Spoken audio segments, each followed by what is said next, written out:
My belofte staan vas. Amen. Jaar van oorvloed, dis wat die Here gesê het, dit was so awesome dat ek die woord bid en praat, en een kom met sy woord en hy sê, God sê, dis 'n jaar van vettigheid.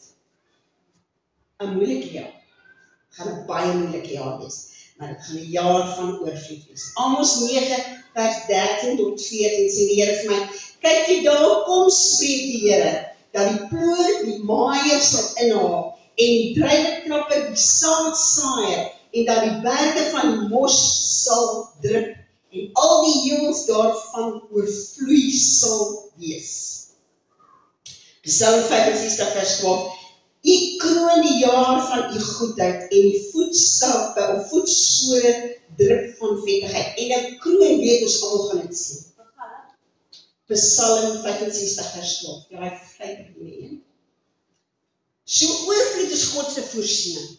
Dit is sy oorvloed, dit is nie net voorsiening in ons finansies, dit is voorsiening in ons gesondheid, dit is voorsiening in ons behoeftes, maar dit is nie net vir nou nie, dit is nie net vir ons nie, dit is vir wat voor lê. God wil ons seën sodat ons seën verander gaan wees, want dit gaan 'n moeilike finansiële jaar wees. Ons sien die finansies, ekonomie is in die moeilikheid, ons ekonomie is in die moeilikheid, politiek gaan nie beter raak nie, Israel se situasie gaan nie beter raak nie, want dit wys op die uitkyk. Dit gaan nie verander nie. Maar God sê, as sy kinders by hom bly, soek eers die koninkryk van God. Sal al hierdie dinge by julle gevoeg word. Sy kinders sal nie honger ly nie, want hy sal ons die uitweg gee, en hy sal ons die voorsiening gee. Dit is sy beplanning, dit is wie God is. So, die Here gaan vir ons finansies voorsien, vir ons families, vir ons omgewing, vir ons samelewing. Want ons is die geseëndes van die Here. En ons is die saad van Abraham, en hy sê, ek sal jou naam groot maak, en ek sal jou seën, en almal wat jou seën, sal ek seën, en almal wat jou vervloek, sal ek vervloek. En in jou sal al die nasies van die aarde geseënd wees. Dit het nie verander nie. Ons is die saad van Abraham. Ons is bedoel om 'n seën te wees. Waar ons gaan is, as ons monde oopmaak, is ons veronderstel om mense te seën. Dit is hoekom dit fantasties is as jy iemand ontmoet en jy sê goeiemôre en hulle vra vir jou, hoe gaan dit? En ek sê ek is geseënd. En as jy gaan dan sê jy wees geseënd. Jy spreek 'n seën oor daai persoon wat hy nodig het, wat hy nie eers besef het hy nodig het. Maar vir koninkrykbediening sê die Here, hy roep, die Vader roep ons om in lyn te kom. Om in lyn te kom. Weet jy, ek dink ons almal is so besig om te lewe en miskien om te oorlewe, dat ons die dinge wat eerste is, nie eerste sien nie. En wat is eerste?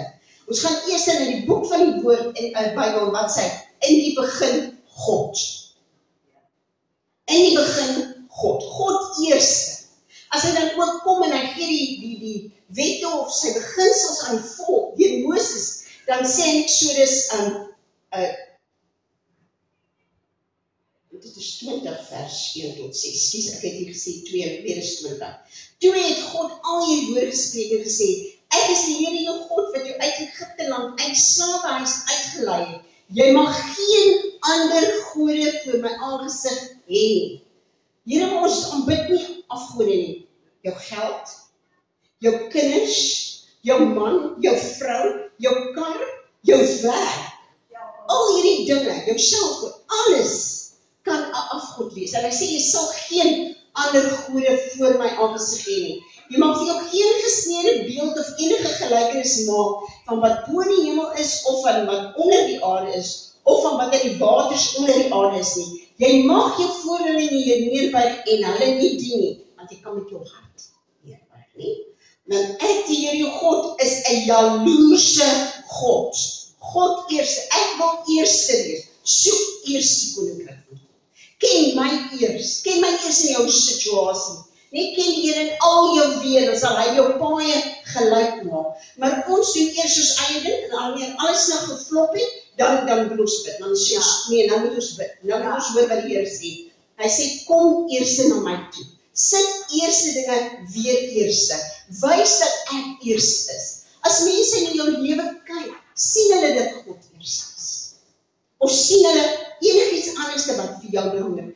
Want wat sê die woord vir jou?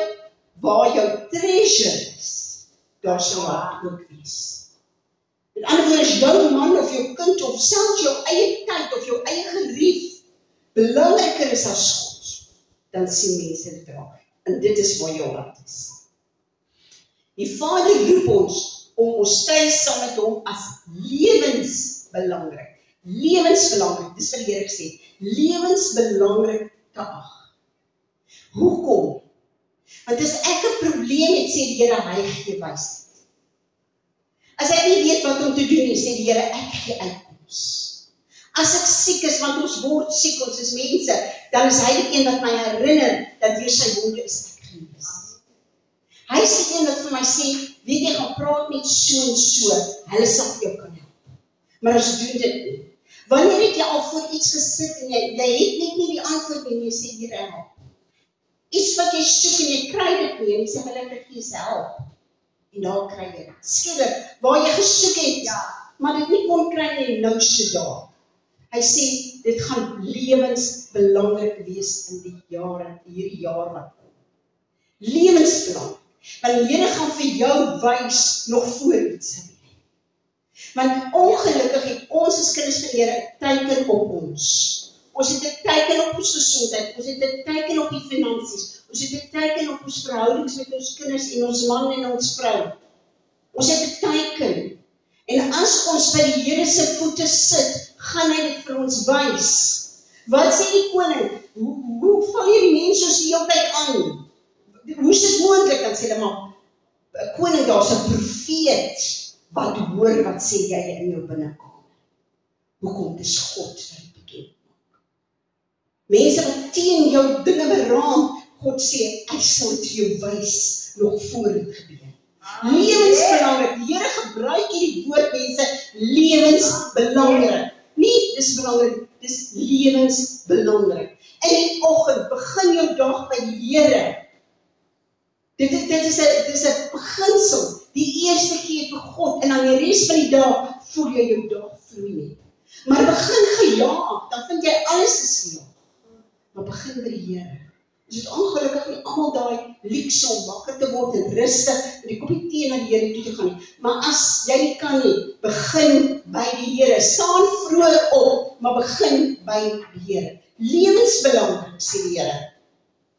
Markus 1 vers 35, en vroeg in die môre, nog diep in die nag, het hy opgestaan en uitgegaan, en na 'n eensame plek vertrek en daar gebid. Dis die Here Jesus Christus, die Seun van God, wat tyd maak om uit te gaan en te bid, en vroeg in die môre. In die aand is jy te moeg, in die aand, vroeg in die oggend, en is stil, en is niemand wat jou pla nie, en jy's rustig, en jou gees is rustig, dan kan God met jou werk, en met jou praat, maar as jy klaar gejaag is, veral as jy 'n situasie het wat jy nie deel, begin vroeg by die Here. En dan het jy nog nie kans gehad om al die onstuimige emosies in jou te ervaar nie. Begin by die Here. Lewensbelangrik. Die Vader roep ons om geen kompromie aan te gaan. Geen kompromie nie. Weet jy, ons doen dit. Ons doen dit. Want jy wil niemand te nakom nie. En ons laat dinge toe wat ons nie moet toelaat nie. En ons weet is nie reg nie. Daniël 1 vers 8, en Daniël het hom voorgeneem om hom nie te verontreinig met die spys van die koning of met die wyn wat hy gedrink het nie. Daarom het hy die owerste van die hoofdienaars vergunning gevra dat hy hom nie hoef te verontreinig nie. Want hierdie kosse is eers geoffer aan hulle God en dan het hulle dit. Het gesê nee, ek gaan dit nie doen. En ons sien in hulle hele getuienis, hulle weier kompromie. Hulle weier om kos eet wat aan gode gedien is. Hulle weier om te buig voor 'n beeld. Maak nie saak van die navolgers nie, hulle word in die vuurwind gegooi. Daniël weier om op te hou en sy God te aanbid. 3 keer 'n dag maak hy die vensters wyd op. Almal kan sien wat hy doen. En hy beland in 'n leeukamp. Geen kompromie nie. Geen kompromie nie. Want as jy eers iets kleins begin sê, weet jy wat, kom ek laat dit toe. Nou is daar iets anders wat groter is. Maar dit raak al hoe makliker. Yes. Ek is maar by Want iemand die het vir my gevra om 'n kerkkaart kan lees op. Toe sê ek, stel nie belang. Ja, so ook deur. Ja. Alles is ook deur. Geen kompromie nie, maak nie saak hoe nuuskierig jy is nie. Die Here sê, dis nie reg nie, ek doen dit nie. Here, as jy sê ek mag nie, dan sal ek dit nie doen nie. Maar ook, Here, as jy sê ek moet dit doen, dan sal ek. Die Vader roep ons om lief te hê ten spyte van. Ten spyte van. Die partykeer is dit moeilik om lief te hê. Veral as dit iemand is wat jou seer gemaak het en bly seer maak. Ja. Maar die Here sê wees lief. Want ek is liefde. Ek is liefde. So 1 Johannes 4 vers 3 sê, hy wat nie lief het nie, het God nie geken nie, want God is liefde. 1 Johannes 4 vers 20, as iemand sê, ek het God lief, en sy broeder haat, is hy in liefde. Want wie sy broeder wat hy gesien het, nie lief het nie, hoe kan hy God lief hê, wat hy nie gesien het? Weet jy, ons het geen verskoning om lief te hê. Want is dit nie een van die vrugte van die Gees, wat 'n gawe is? Ons het dit verniet gekry. Dis een van die eerste vrugte wat jy sien in jou lewe. Jy het mense lief wat jy nog nooit ontmoet het. Van tevore nie. En jy praat met hulle en jy sê, ek is lief vir die persoon. Ons het geen rede om nie lief te hê nie. Johannes 13 vers 34 tot 35. 'n Nuwe gebod gee ek julle, dat julle mekaar moet lief hê, soos ek julle liefgehad het, moet julle ook mekaar lief hê. Hierdan sal almal weet dat julle my disippels is, as julle liefde onder mekaar het. Is dit nie hartseer dat ons in ons gemeente of in ons kerk of in kerke nie liefde sien? Ons wys liefde daar buite, maar ons het geen verdraagsaamheid en liefde teenoor mekaar. Ons is so vinnig om te spring as iemand of 'n broer of suster seer kry of val of iets verkeerd doen. Terwyl ons in liefde moet gaan en bid. Nie oordeel nie, bid. Die Here sê, wees lief vir mekaar. Die Vader roep om hom sigbaar te maak. Om hom sigbaar te maak. Waar jy gaan, wie sien die Here in jou? Sien hulle die wêreld? Met ander woorde, daai Vader wat jy eers gehad het, nou daar's 2 vaders. Ja. Die vyand en Jesus. Hy sê, as jy nie deel van my is nie, dan is dit julle Vader. Klink erg nie? Yes. As jy leens vertel en sê, dis jou Vader daar, want hy is die Vader van leens. Dit klink erg, maar dis wat die woord sê. So, hoe maak ons ons sigbaar? As ons praat met mense en ons is geïrriteerd, sien ons nog steeds Jesus in ons? Of sien hulle daai ander Vader? Sien hulle Jesus? Of sien hulle die vyand? Johannes 5 vers 17 tot 20, en Jesus het hulle geantwoord, my Vader werk tot nou toe, en ek werk ook. Hieroor het die Jode toe nog meer probleme probeer om hom dood te maak, omdat hy nie alleen die saad gebreek het nie, maar ook God sy eie Vader genoem het, en hom met God gelyk gestel het. Jesus het toe geantwoord en vir hulle gesê, voorwaar, ek sê vir julle, die seun kan niks uit homself doen, tensy die Vader dit sien doen nie, want alles wat hy doen, dit doen die seun ook net so. En die Vader het die seun lief en toon hom alles wat hy self doen. Ek dink hy sê, ek kon dit nou nie kry nie, maar hy sê, ek sê net wat die Vader sê, en ek doen net wat die Vader doen. Dis so ons moet wees. So maak ons Jesus sigbaar vir ander. Waar ons gaan, en die Here doen iets goeds vir ons, kom ons getuig daaroor. Kom net mense sien dat die God wat ons dien, 'n goeie God is. Baie keer sal, ek dink Andrew Womack het dit so goed gestel, hy sê, as jy op die getuiebank staan, en iemand probeer bewys dat jy 'n Christen is, sal hulle kan of as jy so lewe, so vol ander dinge, dat niemand jou eers kan beskuldig dat jy Christen is. Kom ons maak Jesus sigbaar vir ander. Deur ons optree, ons getuienis, ons woorde, ons dade. Die Vader roep ons om te regeer as konings en priesters. Openbaring 1:6 en ons gemaak het tot konings en priesters vir God en Vader, aan hom die heerlikheid en die krag tot in al die ewigheid. Amen. Jy is 'n koning en jy is 'n priester. Jy is 'n koning en jy is 'n priester. Hoe tree 'n koning op? Hy regeer. Hy reageer nie as dinge na hom toe kom nie, hy regeer. Hy besluit wat se wette sal in sy lewe geld. Met ander woorde, ek is genees. Dis wat die koning verklaar. Dit is wat in my lewe is en almal moet die koning se woorde aanvaar en doen. 'n Priester bid vir ander.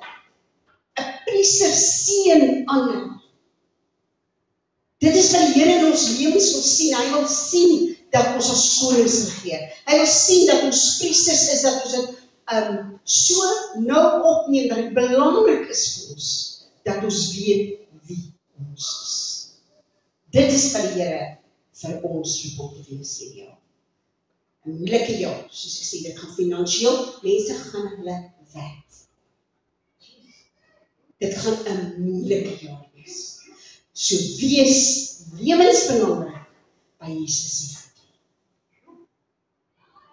As die politiek deur mekaar raak, wat dink julle wat gebeur met ons? Wees by Jesus se voete. En verder meer, het ons die Gees van God in ons, om ons te waarsku, of ons te lei, want die koms van die Here is baie naby. Baie naby. Kom ons wees gereed. Kom ons staan. Jaar van oorvloed, ja, maar 'n moeilike jaar. En ons kan dit net maak, as ons verklaring weer dat ons God is groot, hy's goed, en hy kan ons nie faal nie. My God kan nie faal. Vader, dankie Here, dat ons net volgende kan kom in die begin van hierdie nuwe jaar. En Vader, hierdie, ons lewens, ons gedagtes, ons wesens, ons families, Here, ons werke, ons gemeente aan U opdraai, Here. Vader, wat ons weet, alles wat ons vir U gee, Here, U is by mag om dit te beskerm. En ek bid, Here, dat ons hierdie woord sal vashou, Here, aan ons harte, en ons sal doen wat U van ons wil. Maar meer nodig, Here, dat ons sal weet, dis alleen in U wat ons krag is. Dis alleen in U wat ons wysheid en ons oorwinning is. En ons sal bly staan, omdat ons God groot God is. Vader, ek bid dat U ons sal seën, Here, bo alle magte en kragte, Here. Vader, dat ons sal weet en sal leef as konings, Here, saam met Jesus in die hemelse plekke, Here, en die vyand is onder ons voete, Here. Vader, dat ons verklaar dat ons God leef, en dat hy leef tot in alle ewigheid, Here, en hy is bemagtig om ons staande te hou, te beskerm en deur te dra. En Vader, dat ons weer is lewensbelangrik om by U te wees. Ons bid in die magtige naam van Jesus. Amen. Amen.